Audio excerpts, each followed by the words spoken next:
we have heard a lot of these food shortage stories coming up in the news in recent times. And all three of you have said that you do believe that it's going to get harder, but we are not necessarily in danger here in the third world. So, my first question is, what do you three see as actually being the greatest upcoming challenges when it comes to our food security, and how can we mitigate those challenges?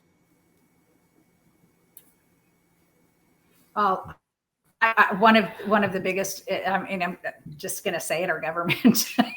Just, I don't think our government understands. I think they are doing things that don't make any sense. They're making things harder, and farmers have a difficult time. And I don't believe in modern agricultural practices, but you can't just flip a switch and go from chemical use fertilizers that have pretty much deadened the soil, and then think you're going to have regular fertilizers while you're getting rid of all the ruminant animals that you need to actually heal the land. And,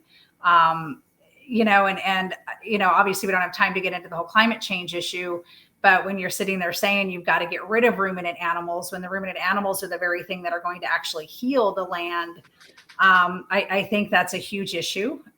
For one, I think the government's causing all kinds of issues, and they're focusing on the wrong things.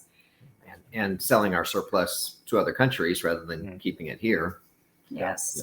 But even fertilizer aside, farmers can't afford the fuel to plow the lands and plant the crops and all that. So, it's not like, and if they do, those higher costs are going to get passed on to us. So like Denise said at the beginning, our food costs are going to go way up. We will still have food.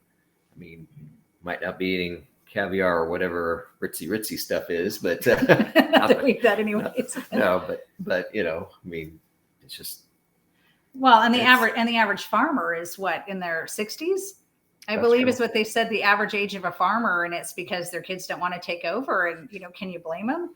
I mean, the farmers, spend their whole lives working, to be in debt and to basically be at the altar of big agriculture.